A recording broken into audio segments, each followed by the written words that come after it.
gracias a todas las personas que están hoy aquí y muchas gracias también como no puede ser de otra manera, a la Biblioteca Viva de Al-Ándalus, que siempre nos tiene sus puertas abiertas, ¿no?, para todas las actividades que organizamos. Esta tarde tenemos el gusto de tener aquí al profesor catedrático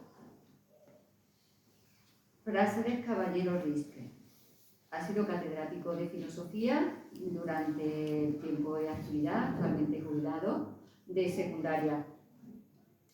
Ha investigado siempre en el ámbito de la filosofía de Spinoza, que era un filósofo del siglo XVII, finales, principios de la Edad Moderna, que destacaba por el estudio de la educación y el racionalismo. Él, Práxedes, ha participado en todos los seminarios a nivel nacional que se han hecho con este filósofo, es decir, donde se trabajaba estudios de este filósofo. Ha investigado especialmente la filosofía dedicada a Spinoza. Es una persona perteneciente a la Asociación Redes desde su inicio como fundador y ha estado muy implicado en el estudio del hecho religioso desde un punto científico, desde un punto de vista científico y laico. Escribe permanentemente y de forma casi constante en redes y sobre todo en temas relacionados con la educación desde un punto de vista científico y laico. Tenemos el gusto de tenerlo hoy aquí porque creo que el tema de la educación para el laicismo es fundamental y para nosotros es un placer tener hoy la presencia de una persona que ha trabajado y que ha estudiado tanto en este punto, que nos va a aportar muchísimo de su conocimiento y de su estudio. Muchas gracias, Práxedes, por estar aquí. Gracias a ti, Carmen, por tan generosa presentación. Quería dar las gracias a Córdoba Laica y... ¿Esto lo tengo que encender? Sí, porque así te escucho mejor. Pues no sé cómo. Sí, ya está encendido. Está encendido, como que te he visto una lucecita roja. Quería darle las gracias a Córdoba Laica y a Andalucía Laica y a todos ustedes, a todos vosotros, pues por vuestra asistencia, presencia y generosa atención. No sin ningún afán de corregir, pero solamente completar una cosa desde la calidez hacia mi vinculación con Spinoza. A mí me interesó Spinoza porque me llamó la atención un judío que lo expulsan de la comunidad, que lo condenan a una muerte social. Si no perteneces a una comunidad religiosa no eres nadie, por el simple hecho de atreverse a usar la razón y de invitar a usar la razón. Esa es mi vinculación con Spinoza. Como bien ha dicho Carmen, soy miembro del grupo Redes, del que brevemente pues, os hago una presentación. En la mesa de la entrada hemos dejado este tríptico que es un manifiesto por la educación pública que hicimos en el año 2015. El grupo Redes es un grupo pues, de personas del mundo de la educación, de todos los niveles del mundo de la educación, desde profesores de primaria, profesores de secundaria, catedráticos de universidad, inspectores, a los que nos vincula el interés por defender una educación pública, democrática, inclusiva, de calidad y laica. Ese es el denominador común, en él nos esforzamos y lo hacemos desde la absoluta independencia política. Claramente, pues estamos posicionado de una forma plural en eso que podríamos llamar la izquierda progresista, pero ya digo, con absoluta independencia de cualquier formación política y sindicato, lo digo como un hecho, sencillamente, sin mayores valoraciones. Pues en esa defensa de la enseñanza laica, en el manifiesto de redes señalábamos pues, una serie de problemas que acucian a la enseñanza y hacíamos una serie de propuestas de solución, o por lo menos de propuestas de mejora. En concreto y muy brevemente, decíamos a propósito de la enseñanza laica, la presencia de la religión como adoctrinamiento en la escuela contradice los más elementales principios de la escuela pública en un estado aconfesional. Además, está provocando verdaderos problemas de organización y funcionamiento al profesorado y a los equipos directivos, así como situaciones de discriminación entre el alumnado. Esa era la denuncia y la propuesta pues, era la denuncia de los anticuados acuerdos entre la Iglesia Católica y el Estado en materia de enseñanza, para que el Estado confesional promulgado en la Constitución se refleje realmente en la escuela pública, en la que debe de existir ausencia absoluta de cualquier tipo de adoctrinamiento religioso. Bueno, como podrán comprobar, el problema persiste. Puede sonar un poco pesimista, pero una de las ideas que voy a transmitir es que las posibilidades de avanzar en el pleno sentido de la palabra son muy escasas. El problema existe y la solución sigue sin implementarse. Bueno, pues en este folleto, en este tríptico, aparte de este manifiesto por la educación, aparecen pues, los contactos de redes, página web, correo electrónico, etcétera, etcétera. Ya un poco lo último, pues procuramos tener presencia de que hay que hablar de educación, y afortunadamente pues lo hacemos. Hemos conseguido pues, tener un programa de radio de 2 horas hablando de educación, de periodicidad quincenal, es cierto, pero me temo que posiblemente sea el único programa de radio donde se habla exclusivamente de educación y en favor de esta educación pública. Y también pues, un boletín electrónico mensual donde pues, difundimos cuestiones relacionadas con el mundo de la educación.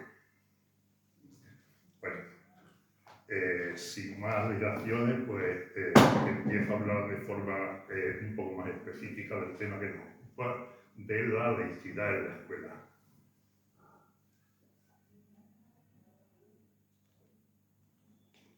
Bueno, hablamos de una escuela que, como toda escuela, pertenece a una sociedad y se da en una circunstancia concreta. En la sociedad española quiero señalar un hecho porque nos va a servir fundamentalmente de contraste. La sociedad española es una sociedad que ha experimentado y sigue experimentando un profundo proceso de secularización. De secularización de las conciencias que se traduce en secularización de los comportamientos de las personas. Cuando veamos ahora algunos datos, pues es innegable que las personas organizamos nuestra vida, los hitos fundamentales de nuestra vida, al margen de los dictámenes de la Iglesia o de las iglesias. Tenemos, pues, estamos un poco llevando a la práctica, pues, esa invitación espinociana de usar la razón. Por dar algunos datos, lo digo rápido y, por supuesto, he reducido todos los temas de decimales y cosas por el estilo, sino rasgos que señalan claramente este proceso de secularización. Está tomado del informe sobre laicidad que anualmente pues, publica la Asociación Ferrer Guardia. En los 40 años de democracia, pues la sociedad española ha pasado de más de un 90% de personas que se declaraban creyentes en el año 80 a menos de un 60% que lo hacen en la actualidad. La misma información desde la otra perspectiva, el número de no creyentes ha pasado del 10% al 40%. Y lo que sí es muy llamativo que esa distribución, ese 40%, pues no se da de forma homogénea, sino que está muy vinculado a franjas de edad. En el grupo de 18 24 años, ese 40% de personas que se declaran no creyentes asciende a más de un 60%. El 60% de la población española, de la juventud española en este periodo, ¿verdad? El 60% se declara no creyente. De los creyentes, en el año 2000, el 60% se declaraba practicante en el año 2000. En el presente año solo lo hace un tercio de los creyentes, un tercio es practicante, los otros 2 tercios no lo son. Y en el conjunto son personas practicantes menos del 19%.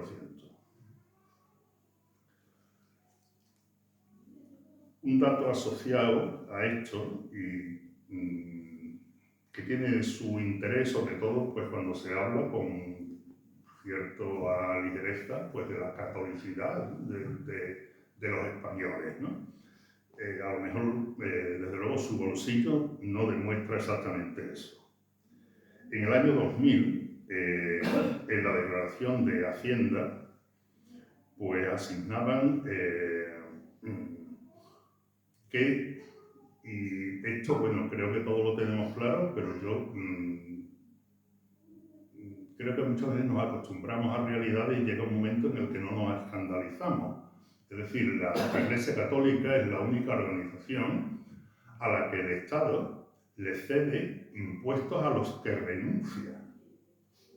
Es decir, a diferencia de otros países, no es que los creyentes, utilizando el momento de la fiscalidad, aporten un extra para el mantenimiento de sus respectivas iglesias, sino que el Estado español renuncia a parte de esos ingresos para pasárselo a la Iglesia Católica para su sostenimiento.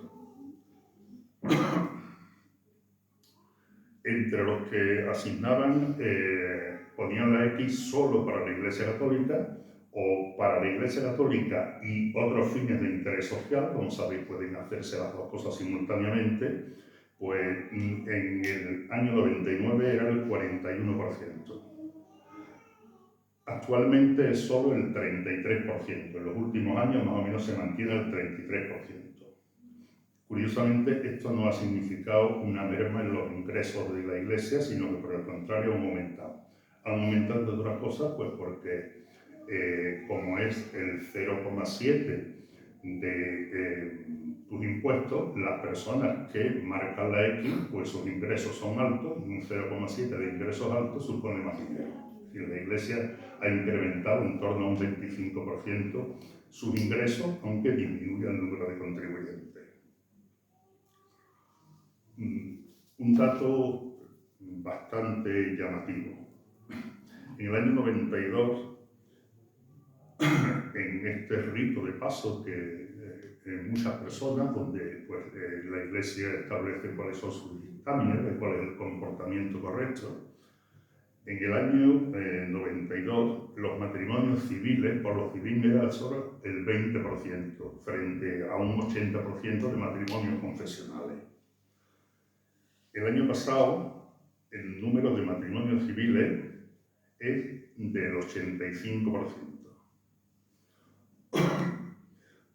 Con distribución desigual en función de las regiones. Por ejemplo, en Andalucía es aproximadamente el 75% de los matrimonios del año pasado en Andalucía son por lo civil. En otros territorios, como en Cataluña, llegan al 90%. Un dato que los que tenían recogido era hasta el año pasado, hoy están en muchos medios de comunicación, en televisión, dando este dato. En el año 90, los nacimientos fuera del matrimonio eran solo del 10%. En el 2022 eran casi el 48%. Para este año, los datos que dan es que superan la mitad. 1 de cada 2 nacidos en España no lo hace en el marco de personas que han contraído matrimonio fundamentalmente por lo civil o por lo religioso. Son parejas de hecho o otro tipo de maternidades, de familias monoparentales, madres solteras, etc. Más de la mitad. Un último dato del que no se puede rastrear por la propia naturaleza del dato y es de nacidos mediante técnica de reproducción asistida.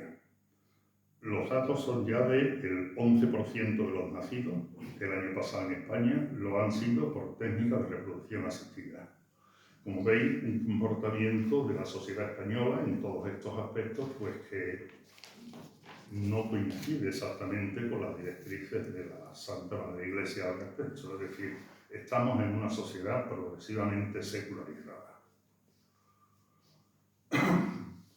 En contraste con esto, no estamos en una escuela que progresivamente esté más secularizada. La escuela pública en España, desde la aprobación de la Constitución, está en un permanente día de la marmota, en un permanente bucle donde no hay avance, no hay progreso. Hay un movimiento de vaivén entre o dentro de el marco de lo que es posible. ¿Qué ocurre con la presencia confesional de la religión en la escuela? No lo determina fundamentalmente las leyes orgánicas de la educación al respecto. Lo determina el marco legislativo en el que se redactan esas leyes. Y el marco legislativo, que permanece invariable desde la aprobación de la Constitución, es, por una parte, el concordato franquista de 1953, que puede sonar muy raro lo que estoy diciendo, pero ese concordato no ha sido eliminado, ha sido sencillamente revisado. ¿Qué ha sido revisado? No es una interpretación mía, sino lo que literalmente dice el nuevo texto jurídico en el que se lleva a cabo esa revisión, que son los acuerdos del 79, de los que ahora hablaremos. Los acuerdos del 79, como sabéis, son un conjunto de acuerdos, uno de ellos pues sobre enseñanza, otro sobre temas económicos, otro sobre aspectos jurídicos, etc. En los acuerdos sobre temas educativos, en una especie de preámbulo, se dice literalmente: el gobierno español y la Santa Sede, prosiguiendo la revisión de los textos concordatorios, revisando los textos concordatorios, evidentemente es el concordato de 1953. Es decir, por una parte tenemos pues, un texto jurídico que pertenece a la dictadura franquista. Es verdad que muy revisado y muy modificado por los acuerdos. Estos acuerdos del 79, claro, dicho así y nominados así, pues uno puede tener la tentación de pensar que son acuerdos postconstitucionales y por lo tanto constitucionales, que se ajustan al contenido de la Constitución. De esos acuerdos, una voz bastante más autorizada que la mía, la del catedrático de Derecho Constitucional de la Universidad de Sevilla, Pérez Royo, dice lo siguiente: esos acuerdos fueron negociados por un gobierno preconstitucional que había sido designado de conformidad con lo previsto en las leyes fundamentales del régimen de Franco, al mismo tiempo que se estaba elaborando la Constitución, pero sin la intervención de las Cortes que la estaban aprobando. Dichos acuerdos serían publicados en el BOE inmediatamente después de la publicación de la Constitución, como si fueran unos acuerdos postconstitucionales, cuando no lo eran. Los acuerdos con la Santa Sede se introdujeron de contrabando en el ordenamiento constitucional, porque se sabía que no se podían introducir de manera abierta y transparente. Esos acuerdos dicen fundamentalmente lo siguiente. He seleccionado, por no ser pesado con estos textos, pero sí tener presente, pues, por qué se han regulado las distintas leyes orgánicas como lo han hecho. Porque todas, absolutamente todas, y esto es ya casi una de las conclusiones de mi exposición, todas las leyes orgánicas se han hecho en el más respetuoso y cumplimiento de los acuerdos del 79. Lo digo porque los que vociferan contra determinadas leyes orgánicas de educación lo harán por otros motivos, pero desde luego no porque no se ajusten a la legalidad. Esos acuerdos dicen, empiezo por el artículo primero, especialmente llamativo. Dice, en todo caso, la educación que se imparta en los centros docentes públicos será respetuosa con los valores de la ética cristiana. La educación que se imparta en los centros públicos tendrá que ser respetuosa con los valores de la ética cristiana. Hombre, supone un cierto avance, una cierta modificación sobre lo que decía el concordato. Porque el concordato decía, en todos los centros docentes de cualquier orden y grado, sean estatales o no, la enseñanza se ajustará a los principios del dogma y de la moral de la Santa Iglesia Católica. Ese era el concordato, esto es esto. Sobre este artículo primero, y casi lo propongo a título de reflexión o de motivo de debate. Es decir, ¿qué es respetar la ética cristiana? Porque esto leído así casi parece una invitación a todos los pin parentales que se quieren poner. Cuando se le habla a los alumnos que existen formas de afectividades y que hay muchos modelos familiares que no son únicamente el modelo patriarcal, donde se les habla que si unas personas, pues por las razones que sean, no son felices conviviendo juntos, no están condenadas a permanecer juntos el resto de su vida. Cuando se le dice a una persona que si, por desgracia, está viviendo una situación desde el punto de vista de la salud insufrible, en dolor y sin ninguna posibilidad de esperanza, que tiene derecho a decidir qué hace con su vida. ¿Esto es respetar los valores de la ética cristiana? ¿O de esto no se debería de hablar en las escuelas? Es decir, ¿es el Estado quien va a imponer un PIN parental por cumplir estos acuerdos? Bueno, ese es el artículo primero. El artículo segundo, muy brevemente, los planes educativos incluirán la enseñanza de la religión católica en todos los centros de educación, en condiciones equiparables a las demás disciplinas fundamentales.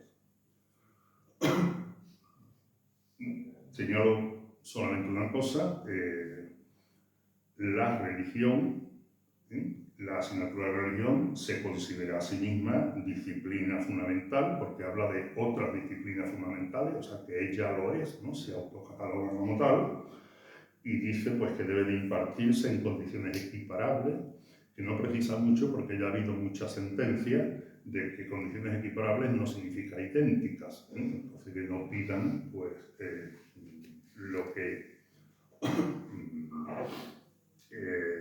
los acuerdos no dicen. Bueno, el último artículo que os leo, en los niveles educativos a los que se refiere el artículo anterior, la enseñanza de la religión será impartida por las personas que para cada año escolar sean designadas por la autoridad académica entre aquellos que el ordinario diocesano proponga para ejercer esta enseñanza. Es decir, los profesores,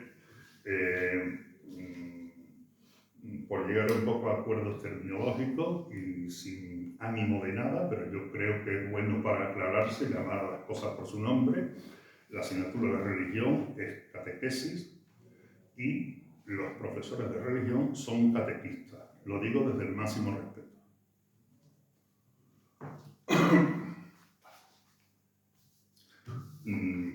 Una última pincelada. Creo que también es un texto jurídico marco el Estatuto de Autonomía de Andalucía. Y aquí, la verdad, no sé si compartir mi asombro. En el artículo 21.2, el Estatuto de Autonomía de Andalucía dice: la enseñanza pública, conforme al carácter aconfesional del Estado, será laica. Punto. Bueno, pues este es el marco jurídico y, vuelvo a decirlo, en el más escrupuloso respeto se han elaborado distintas leyes orgánicas. No voy a enumerarlas todas, solamente pues, en los aspectos más llamativos respecto del tema que nos ocupa.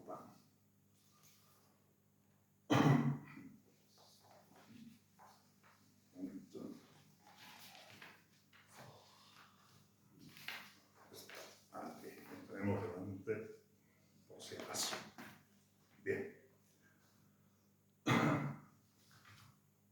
El motivo de la conferencia pues, era ver cómo ha evolucionado el tema de la laicidad en la escuela pública y un poco el periodo a analizar, pues el periodo democrático desde la aprobación de la Constitución. Aprobar la Constitución supone, y es la primera modificación, claro, absolutamente inexcusable, es que el punto de partida era, y yo creo que bastante que los presentes le hemos padecido, el punto de partida era que la enseñanza de la religión era obligatoria para todos. No había ninguna posibilidad de exención, ni de alternativa, ni de que nada que se le pareciese, sino que en aplicación del concordato, pues era obligatoria para todos. Desde el principio, pues lo primero que se hace es eliminar esa obligatoriedad y se instituye pues, un sistema recurrente, que es los centros tienen la obligación de ofertar la asignatura y los alumnos tienen libertad de elegirla o no. Pero esa libertad de elección no es entre religión o no, sino entre religión o la alternativa a religión, que en los primeros años se configura como la asignatura de ética. Estamos en los tiempos de la EGB, el BUP y el COU, y en esos cursos yo conozco mejor, pues evidentemente la parte de BUP y COU, la alternativa a la religión es la asignatura de ética. Mi vida profesional prácticamente pues, ha coincidido con este periodo y lo primero que me llamó la atención, yo me incorporo con toda la ilusión, pues como todos los docentes, ¿no? En el año 80, y yo esperaba que iba a dar clases de ética, entre otras cosas, soy profesor de filosofía. En el año 80 yo estaba en un instituto de capital de provincia, en Huelva en concreto. un instituto de Book y Code de unos 500 alumnos. Bueno, pues de los 500 alumnos, ni un solo alumno eligió, o alumna, eligió la asignatura de ética. Todos daban religión, aunque legalmente ya no era obligatorio hacerlo. Pero ese año sería por que estaban todavía las cosas demasiado verdes, pero eso es lo que ocurrió.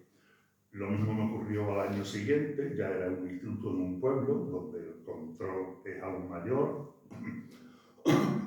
y hasta el tercer o cuarto año de mi carrera docente no tuve la oportunidad de darle a un reducidísimo número de alumnos la asignatura de ética.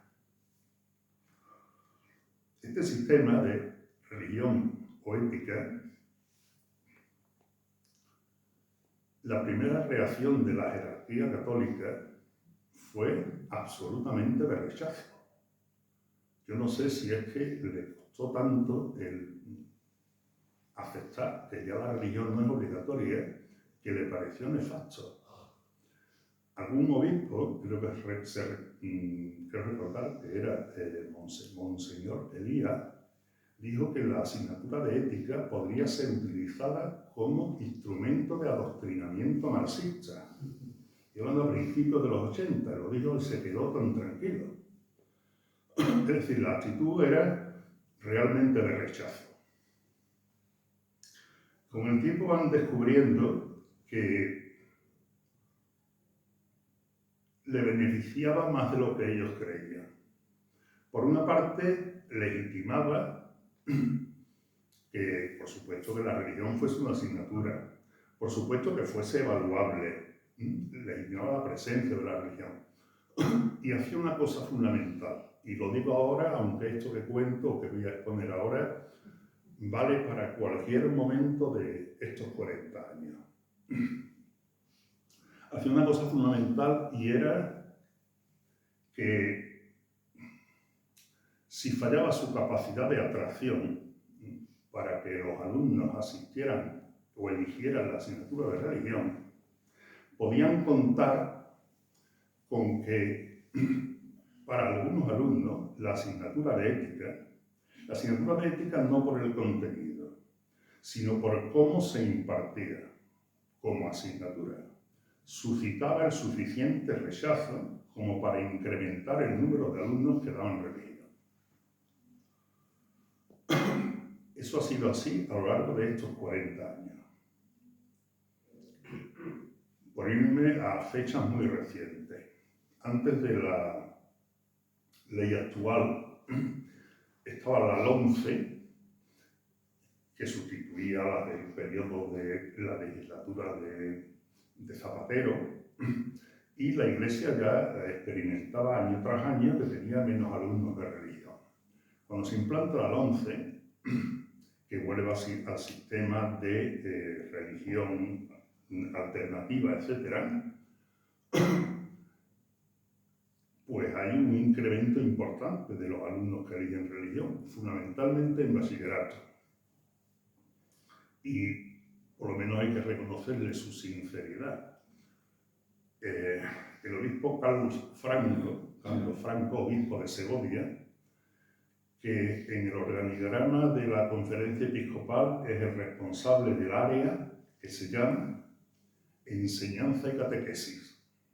Así se llama el área, el responsable, y entonces dijo, pues, con total sinceridad, que ese aumento, pues, se debía a que los alumnos perciben con absoluta claridad de que se sacan mejores notas y con menor esfuerzo eligiendo la asignatura de religión. Y claro, si te cuentan para que te otorguen una beca o para acceder a la carrera que quieres elegir después de la prueba de selectividad, donde décimas y centésimas son importantes, todos podemos pensar o conocer casos de alumnos que se han quedado fuera de hacer la carrera porque le ha faltado una décima. Pues efectivamente el mecanismo funcionaba. Es decir, de ese rechazo inicial de la asignatura de ética, pues se pasa a un aprecio por todas estas razones. Justifica y al mismo tiempo incrementa el número de alumnos que eligen religión.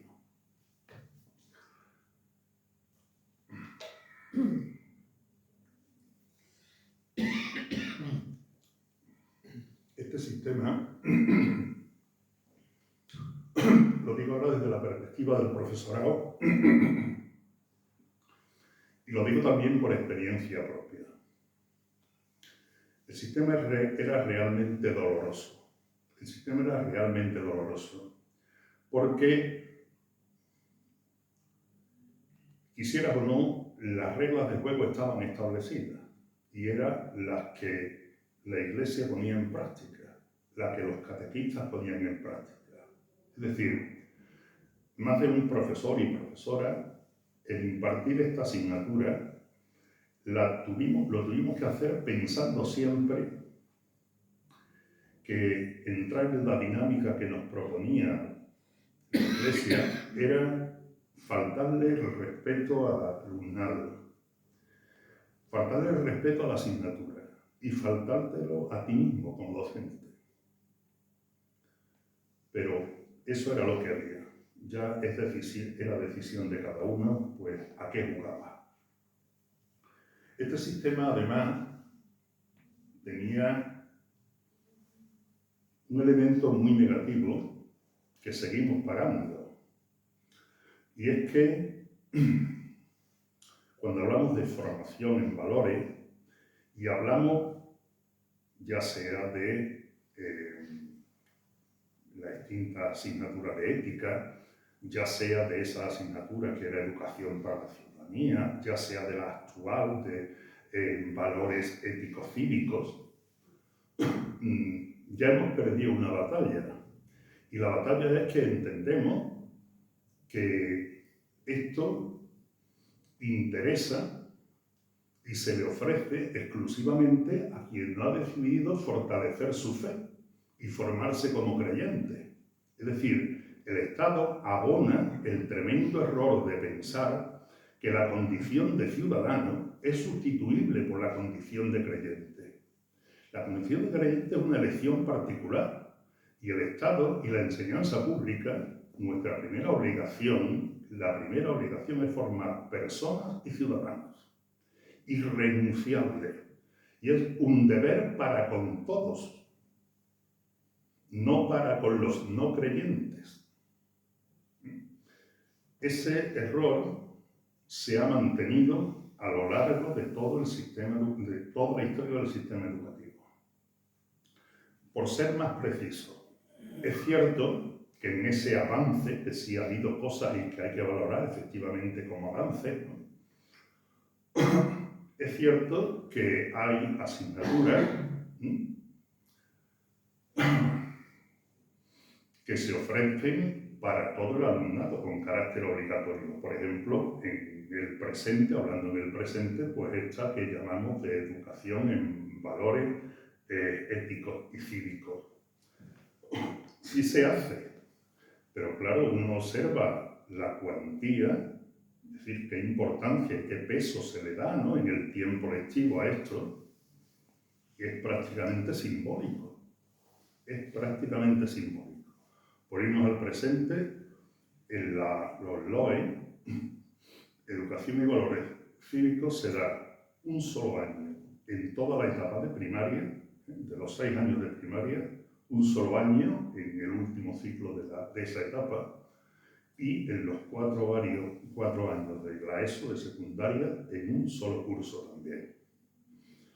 Es decir, en todo el periodo de enseñanza obligatoria, de esos 10 años, solamente se ofrece en 2. Por el contrario, la oferta de religión está presente en todos y cada uno de esos 10 años de la enseñanza obligatoria, más en los 3 años de educación infantil, más en los 2 años de bachillerato. Es decir, ¿por qué el sistema público tiene que ofrecer en la formación en la fe del creyente, en la catequesis del creyente? ¿Por qué tienen que ceder esa barbaridad de tiempo lectivo? Y tan poquísimo en el cumplimiento de las obligaciones que le son propias e inexcusables. Usted tiene que formar personas y ciudadanos.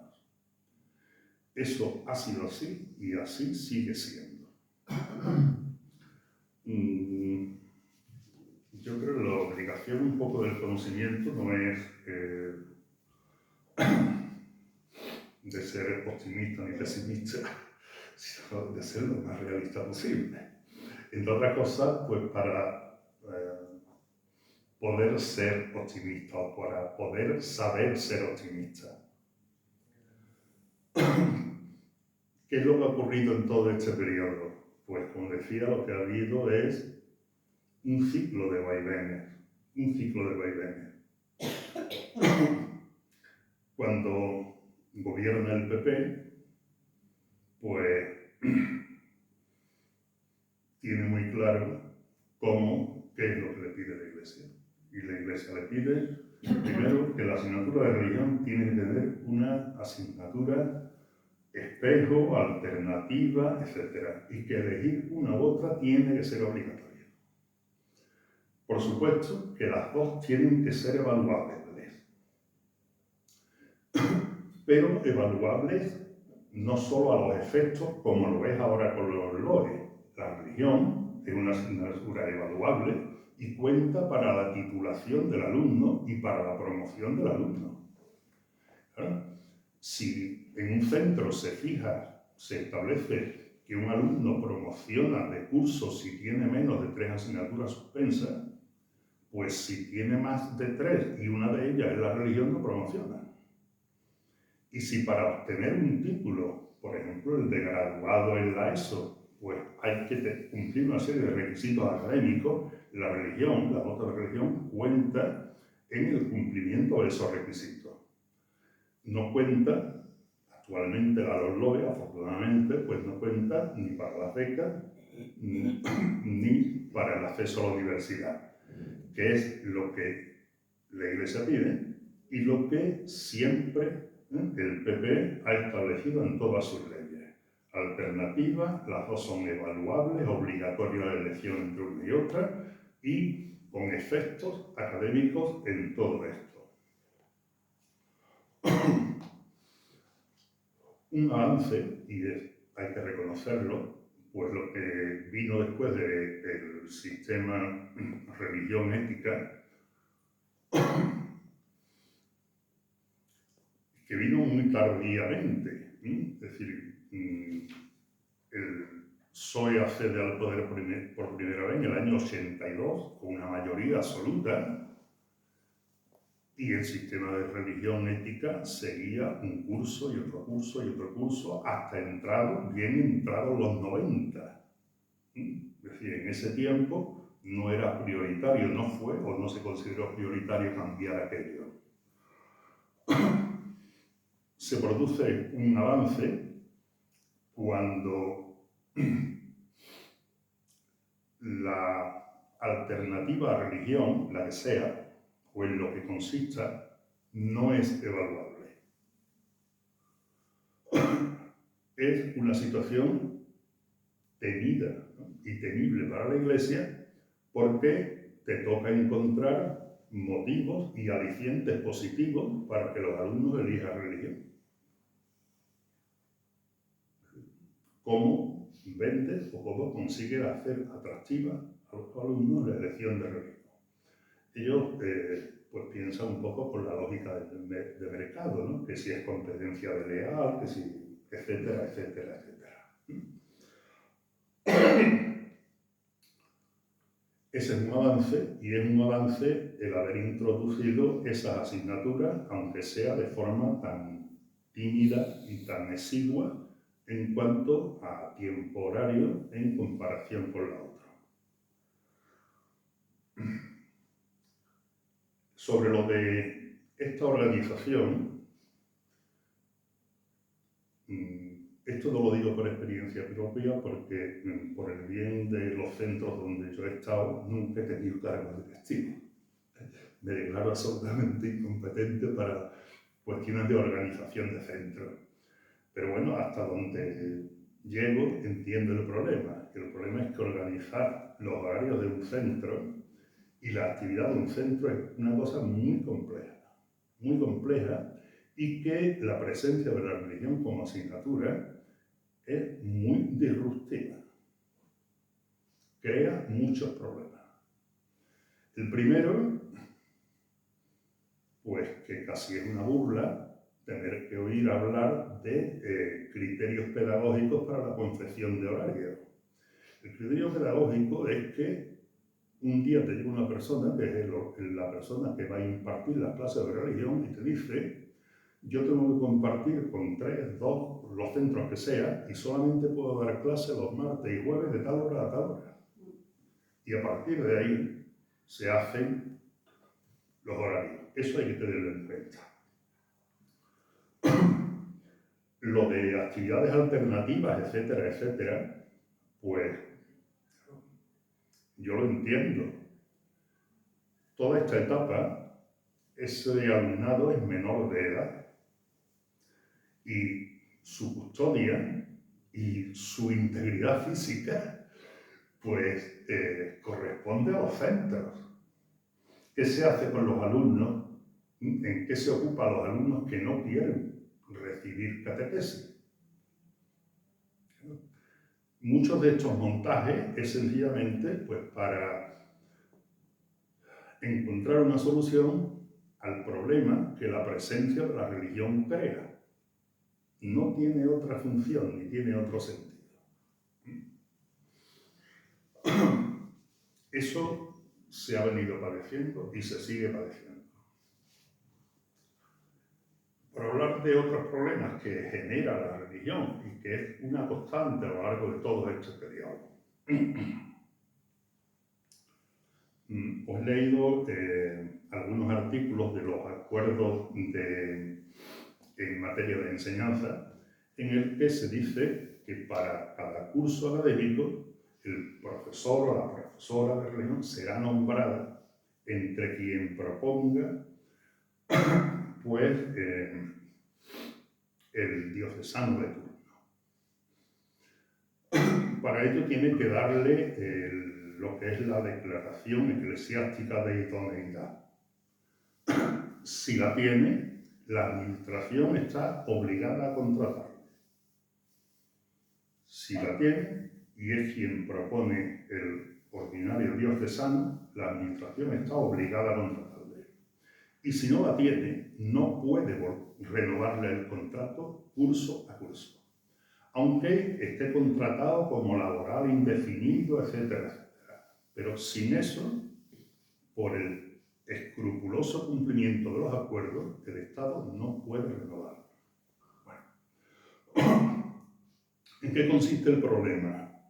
Pues el problema consiste en que personas que estaban desempeñando esa función, lo digo otra vez como catequistas en los centros, pues le han retirado la declaración eclesiástica de idoneidad.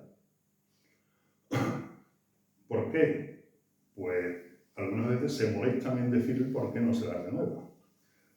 Por motivos tales como es que tenemos noticias de que usted convive con una persona divorciada, o tenemos noticias de que usted ha contraído matrimonio por lo civil, o que ha recurrido a técnica de reproducción asistida, o etcétera, etcétera, etcétera, etcétera. Vale. ¿Qué hace esta persona?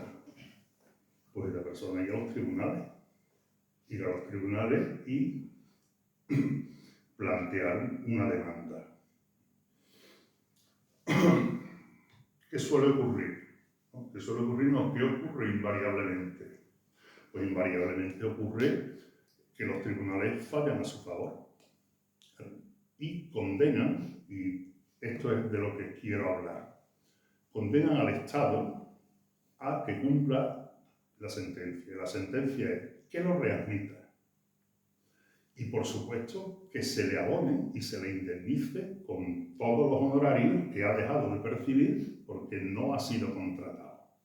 Es el caso de la profesora Resurrección Galera y de tantas otras personas.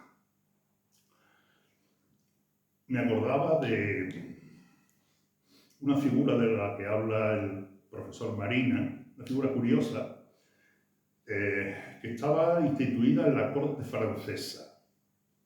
La corte francesa, al parecer, en la educación del futuro rey, del delfín, pues las familias nobles cedían o mandaban a algunos de sus hijos a la corte para que fueran compañeros del futuro rey. Compañeros de juego, compañeros de aprendizaje, no recuerdo exactamente el nombre, no sé si se llamaban amigos de azote, pero aparte de compartir juegos y demás, tenían una función importante. Lo de que la figura del rey es inviolable parece que es muy antiguo. Cuando el delfín cometía una trastada, quien recibía los palos eran estos amigos mandados por. Es decir, si el castigo, no estoy por supuesto a favor de, el castigo que sea, no tiene alguna función correctora o ejemplarizante, desde luego si los palos se los lleva a otro, yo poco voy a modificar mi conducta. Bueno, pues esa situación de amigos de azote, o como se llame, es exactamente la que tiene el Estado y la que tenemos los contribuyentes respecto de la Iglesia. Se condena a la Iglesia, pero quien paga es otro. Quien paga es otro. Quien paga y sigue pagando, porque claro, parte de la sentencia es que por encima de los acuerdos y no sé cuánto y no sé qué, está la Constitución. Y usted, hombre, usted es un empleador público, usted no puede discriminar a una persona por razones de orientación sexual, esto, aquello, otro. Usted tiene la obligación de contratarlo. Y el Estado no puede contratarlo, con lo cual, pues se empieza a generar los emolumentos indebidamente dejados de percibir, etcétera, etcétera, etcétera. Esto es otro problema que crea la presencia de la religión en la escuela pública y que lo sigue creando y lo seguirá creando. Y lo seguirá haciendo, pues, mientras mantengan este sistema. Con estos antecedentes, ¿no?, de la trastada la hago yo, pero la paga otra, pues entonces, claro, es de entender pues algunas cosas que siguen sucediendo y que deberían de probar, de producir no ya sorpresa, sino escándalo. A mí particularmente me lo ha producido. Me refiero a lo siguiente. Una razón por la que estamos muy lejos del laicismo es también porque los que nos consideramos laicistas hemos ido normalizando situaciones, como esta de la que estoy hablando. A mí me ha producido, realmente me ha dejado perplejo, lo habréis oído como yo, pues hace unos pocos días el defensor del pueblo hizo público el informe sobre los abusos sexuales en el seno de la Iglesia Católica y propuso la creación de un fondo público para indemnizar a las víctimas. ¿Ah? Pero esto ha ido a más. Nuestro presidente de gobierno, en el programa de gobierno que presentó en el Parlamento para su investidura, pues dijo claramente crear un fondo público para indemnizarlo. Es decir, no es una propuesta, sino es un compromiso por parte del gobierno de que vamos a pagar las indemnizaciones por los abusos cometidos por, ¿no? Claro, con este sistema de corrección de conductas disruptivas, pues vamos a avanzar bastante poco. En definitiva, voy a ir terminando. Con este marco jurídico es imposible avanzar hacia una escuela laica. Daremos pequeños pasitos que no significan avance porque, y también lo digo, dicen que las estadísticas están para romperlas, ojalá sea cierto. Quitando el periodo de Felipe González, ningún gobierno, ningún partido ha repetido más de 2 legislaturas. Estamos empezando la segunda legislatura del partido y del gobierno de coalición en torno al PSOE.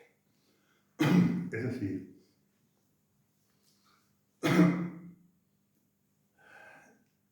la única forma de avanzar, y yo como lamentable conclusión, es denunciar los acuerdos del 79. Denunciar los acuerdos del 79. Que es la forma legal de hacerlo. también se podrían incumplir a las bravas. Y a lo mejor no pasa nada. Lo digo porque esos acuerdos que se nos presentan como sagrados e intocables, lo son según convenga. Es decir, en esos acuerdos, los acuerdos económicos,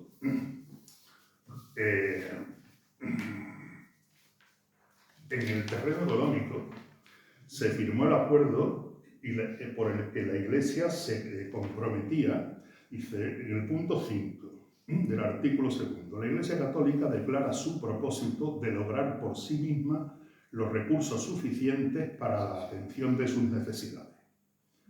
Ese era su propósito hace 40 años. ¿Cuál es el resultado de ese propósito? No solo es que no se haya avanzado, es que, y esto también hay que tenerlo en cuenta, al gobierno socialista de Zapatero le saca que del 0,53% de los impuestos a los que el Estado renuncia se pase al 0,70%. Ese es el propósito de la Iglesia, de lograr por sí misma pues, cubrir los recursos suficientes, etcétera, etcétera. Es decir, la Iglesia incumple manifiestamente los acuerdos y no pasa nada. Pues a lo mejor es una opción aprobar. ¿Sí? La religión, la catequesis escolar no forma parte del currículum de la escuela pública. O hay que denunciar los acuerdos. Lo de denunciar los acuerdos es, y por eso he hecho el excursus de esta es ya la segunda legislatura y ninguno ha hecho, quitando Felipe González, esta es la segunda, y en el acuerdo de gobierno con Sumar, entre el PSOE y Sumar, no se hace la más mínima alusión a la denuncia de los acuerdos del 79. Esta es la situación y se trata de tenerlo presente pues, para poder saber ser optimista. Pues creo que el tiempo que nos queda deberíamos aprovecharlo en algo más útil que escucharme a mí, que es escuchar vuestras intervenciones y vuestras preguntas. Por mi parte, muchísimas gracias.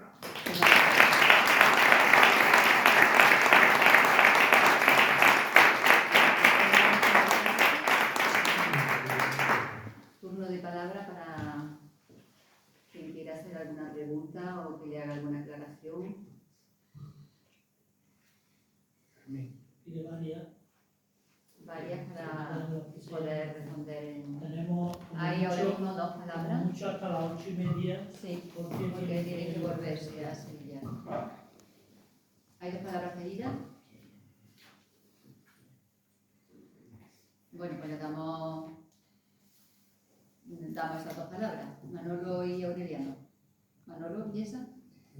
No, terminaba el conferenciante con Zapatero y yo quisiera recordar que aparte de las movilizaciones últimas estas en la calle de la derecha y la extrema derecha todas, el precedente anterior de movilizaciones capitaneadas por obispos fue precisamente en la primera legislatura de Zapatero y reivindicaban otras cosas distintas a lo que consiguieron. Es decir, ellos salieron contra la ley contra todo el matrimonio igualitario, contra una serie de leyes que en la primera legislatura de Zapatero significaban un avance, que no tanto en la segunda, pero en esa primera. Y sin embargo, lo que consiguieron fue la subida esa que usted planteó del 0,50 y algo al 0,7, consiguieron que al profesorado de religión se le reconociera una serie de derechos dentro de los claustros, etcétera, de profesorado, y una serie de cuestiones que no aparecían en ninguna de las reivindicaciones públicas que aquellos obispos y la FERE y la Federación de Enseñanza Religiosa de España y demás, pues salieron a las calles acompañados del Partido Popular en aquel momento. Por tanto, sepamos que no siempre la Iglesia, cuando dice una cosa, lo que está negociando suele ser otra. Efectivamente, y de eso deberíamos de aprender y, bueno, aunque sea por lo menos reconocer que efectivamente las grandes tajadas las ha sacado la Iglesia de gobiernos de izquierda. Es decir, no he hecho aquí alusión, bueno, a la enorme tajada que son los conciertos educativos. Es decir, es que centros concertados los aprueba el gobierno de Felipe González en el año 85. Y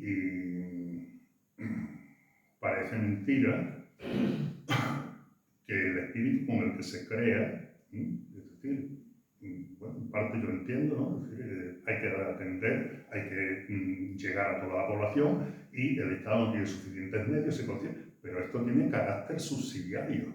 Subsidiario significa mientras que, es decir, el Estado debe de ir ocupando hasta el 100%. Y por lo tanto, en estos 30 y tantos años, la trayectoria de los colegios concertados es que hubiese ido a menos. No solo no ha ido a menos, ha aumentado el número, ha aumentado su financiación y sobre todo han ganado una enorme batalla ideológica. Y es que el modelo vendible y al que muchas familias aspiran es que sus hijos estudien en colegios concertados y los subsidiarios, casi como es la educación pública allí donde para la concertada no sea rentable fundar un colegio, crear un colegio. Entonces, eso también tenemos un poco que tenerlo en cuenta. ¿Qué voluntad hay de plantar cara y de acabar ya de una vez con esta larga trayectoria de privilegio? Hacemos varias preguntas, si no te importa, y después ya respondes para hacerlo un poquito más rápido. Sí. Aureliano. Bueno, vamos a ver lo que ha hablado al final sobre la exposición que hizo el actual presidente Pedro Sánchez allí en el Parlamento. Efectivamente, a mí me llamó poderosamente la atención que de forma corta, en medio de un discurso larguísimo, aludiera a los abusos sexuales en el seno y en el entorno de la Iglesia Católica, que en este caso el defensor del pueblo lo situaba en 440.000. Eso es un auténtico escándalo, porque el abuso a un niño, a una niña, lo marca para el resto de su vida. Esto ya lo conocíamos de otros países en los que se han realizado informes. Caso de Francia, país vecino, caso de Austria, caso de Alemania, caso de Australia, caso de Estados Unidos. En estos países, tenemos el caso de Francia, en el que la Iglesia Católica se ha hecho cargo de las indemnizaciones que tiene que hacer a los afectados. Pero claro, sí, claro, aquí tenemos un problema, en que la Iglesia Católica tiene el monopolio religioso.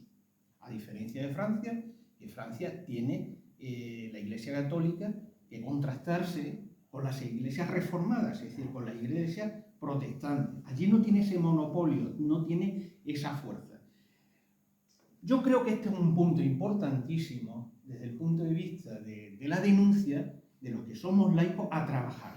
Es un escándalo tremendo que en este caso haya un fondo público, es decir, que con fondo público se tengan que pagar las indemnizaciones. Esto no pasarlo por encima, tú lo has dicho al final, esto puede ser un elemento de trabajo para empezar a denunciar todo este abuso que tiene la Iglesia, sea desde el punto de vista legislativo, que tú lo has expuesto muy bien, pero claro, en gran parte de la población hablarle de aspectos legales resulta un tanto complicado, un tanto difícil que penetre. Ahora, si se le empieza a hablar, y ese es un tema que yo creo que hay que empezar a coger, de esos abusos tan enormes, porque claro, uno puede creerlo, porque si en Francia eran 330.000 y allí no hubo una dictadura, como hubo aquí una dictadura de 40 años, aquí cómo iba a ser 1000 y pico, como estaba diciendo la Iglesia. No, aquí efectivamente la cifra dada por Ángel Gabilondo se puede corresponder perfectamente con esa cantidad. Entonces, no podemos pasar por encima de que esa cantidad de abuso terrible tengamos encima que pagarlo.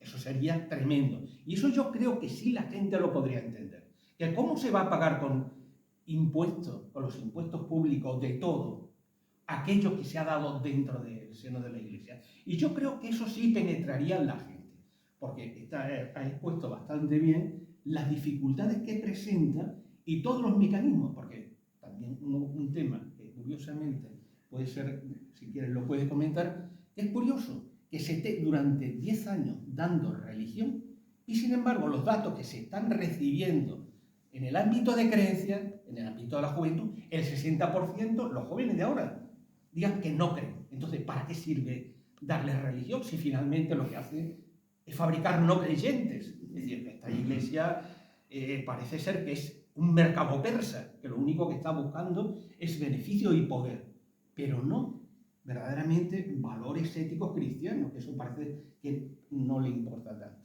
Bien, esta es una consideración, no sé si me entendemos mucho, Rosa, pero va por... intentamos que las preguntas no sean demasiado extensas, ¿vale? Para que pueda participar más gente. Rosa. Estoy totalmente de acuerdo con lo que acabas de exponer, Aureliano, y muchas gracias por los datos que ha ido dando, que a mí me han esclarecido bastante, en el sentido de que no se entiende, ¿no? No se entiende como lo que ha dicho Aureliano, ¿no? No se entiende cómo, pasando por la clase de religión durante tantísimos años después, por la gente no se siente creyente, aunque algo queda, porque esos ritos que han pasado, que se han comerciado con ellos, como es el tema de la comunión, el tema del bautismo, el tema de las bodas, ¿no? Todo eso queda y la gente sigue haciendo esos actos porque ya forman parte, digamos, de la cultura popular, ¿no? Y bueno, luego, al terminar eso, después dejan de asistir a lo mejor a las clases de religión tanto, ¿no? Pero a mí me preocupa mucho esa impronta que ha quedado y que sigue quedando sobre las conciencias de la gente, ¿no? A mí me da pavor ver cómo todavía en las escuelas se está diciendo, por ejemplo, que el aborto es un asesinato. Y eso se está haciendo hoy en las escuelas nuestras, ¿no? También en connivencia con el profesorado que pienso que avala el profesorado en general, ¿no? O sea, no todo el profesorado, pero gran parte avala ese tipo de creencias, ¿no? Aunque luego no practique tanto, pero de hecho es así. Entonces, eso está fomentando una diferenciación tremenda también entre hombres y mujeres. Y hoy, precisamente en la antesala del 25 de noviembre, el Día contra la Violencia a las Mujeres, ¿no? Pienso que la religión ha sido un dato, un aspecto fundamental en la formación de la gente para que siga manteniéndose esa violencia contra las mujeres, a muchos niveles, no solamente de matarlas, a muchos niveles, ¿no? Entonces, bueno, era poner ese dato, además del aspecto económico, que me parece muy interesante. ¿Hay una pregunta? Porque como son un poco reflexiones, no sé si para hacer... No, yo solamente decirle a Rosa, no tiene nada que ver con esto, pero hay un momento, que precisamente el comunicado de Europa Laica sobre el 25 de noviembre de la violencia contra las mujeres se centra en la complicidad que hay entre el patriarcado y las religiones para fomentar la violencia en las personas. Yo comparto... Manolo, una pregunta. Una aclaración. ¿Hay posibilidad, según los acuerdos de concordato con el Estado, el hacer la religión o dejarla fuera del horario escolar como se está haciendo en otras provincias o en algunos sitios? Fuera del horario. En mi opinión, en mi opinión no hay ninguna posibilidad. Entre otras cosas,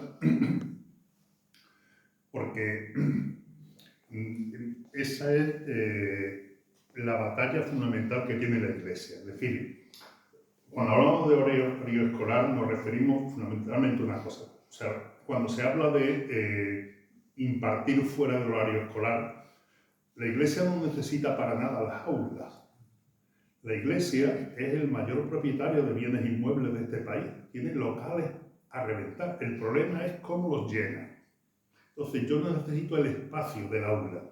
Yo necesito el tiempo lectivo. Es decir, yo necesito la coacción del Estado para que los alumnos, en un periodo de tiempo lectivo, hagan lo que yo quiera que hagan.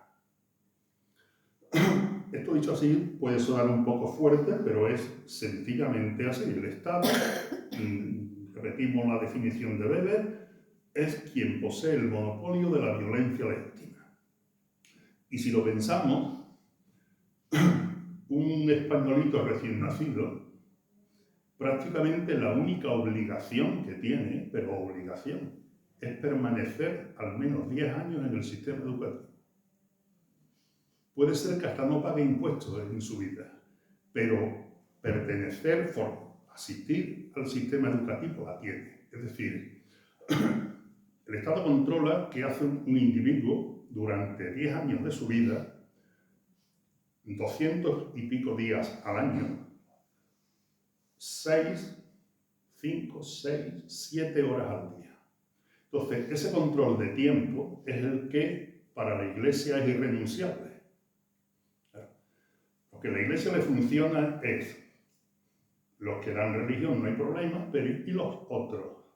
Pues los otros vamos a decirles que tienen que hacer algo. Eso de no hacer nada, no tienes que hacer algo. Y vamos a procurar que lo que tengas que hacer te sea menos atractivo que lo que se hace en religión. Entonces, ese tiempo lectivo y esa actuación del Estado, esa es el caballo de batalla. Si hay algo irrenunciable para la Iglesia es precisamente eso. En cuanto a vuestra de eso, estoy totalmente de acuerdo contigo de que a lo mejor hay más sensibilidad por parte del ciudadano a que por qué tenemos que pagar nosotros, ¿no? Cuando no solamente lo que ha ocurrido en Francia, sino ejemplos aún más claros en Estados Unidos, cuando se habla de indemnizaciones no se andan con bromas. Y entonces muchas iglesias han tenido que vender patrimonio, abundante patrimonio, para poder pagar las indemnizaciones. Aquí a lo mejor esa va a ser la solución del tema de las inmatriculaciones. Señores, ¿qué patrimonio tenéis? Sí estoy de acuerdo contigo en que habría más sensibilidad. Y lo que tú comentabas, efectivamente, somos cristianos en muchísimos aspectos. Somos cristianos en muchísimos aspectos. Al menos seremos no creyentes, pero a mí me gusta repetir las palabras de Manuel de Viñán. Somos hijos de los griegos y de la Biblia. Somos hijos de los griegos y de la Biblia. A lo mejor el sistema educativo debería de ayudarnos a descubrirnos lo griegos y lo cristianos que somos, de conocernos culturalmente. También sería además muy terapéutico.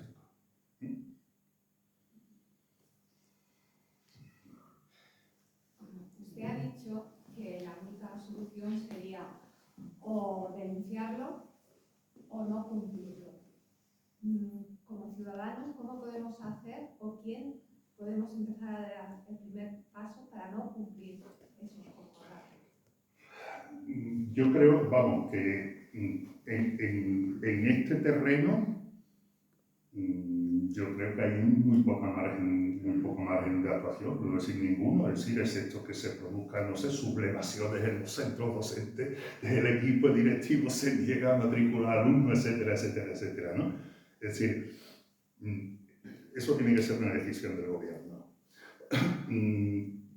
Llevo un tiempo procurando informarme de qué tratamiento jurídico tiene esto, es decir, el tema de los acuerdos internacionales.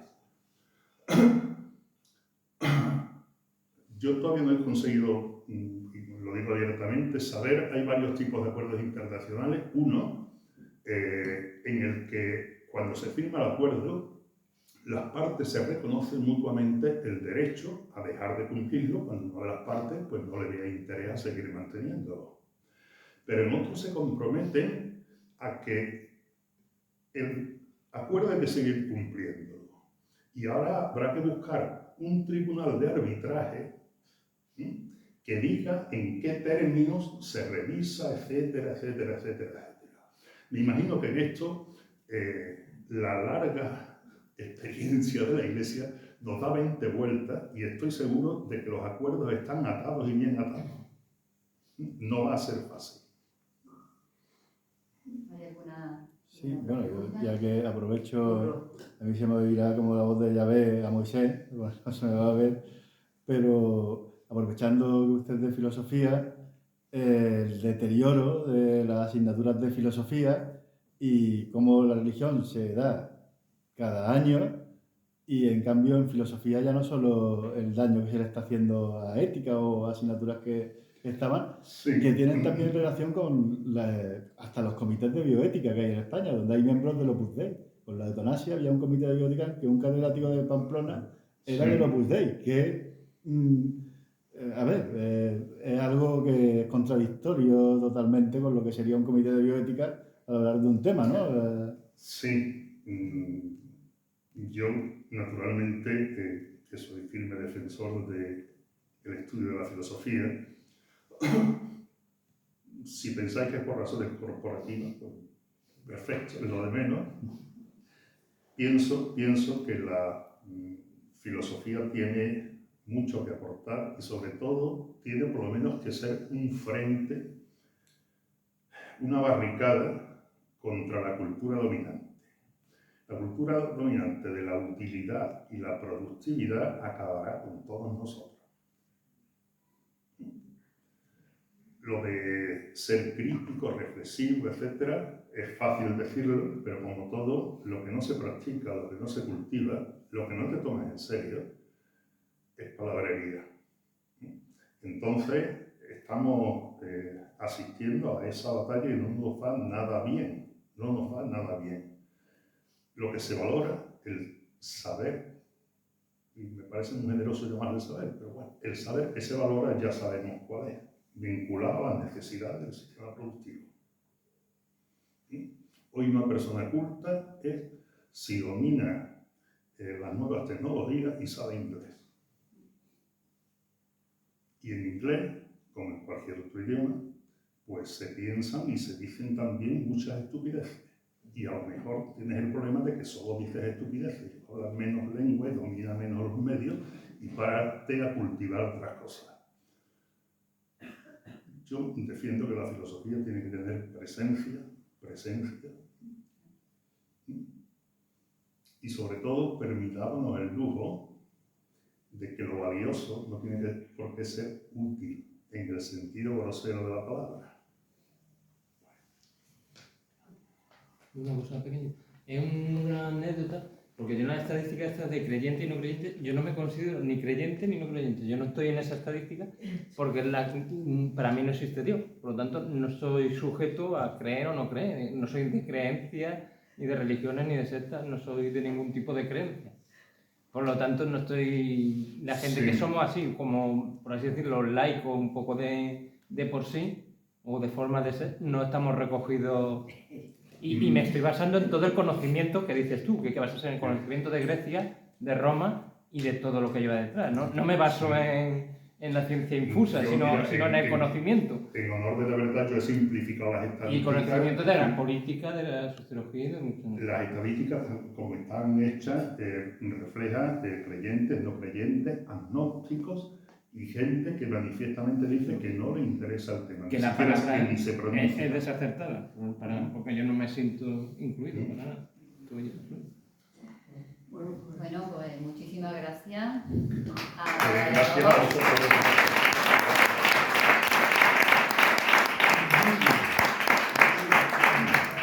Ha sido un placer estar aquí.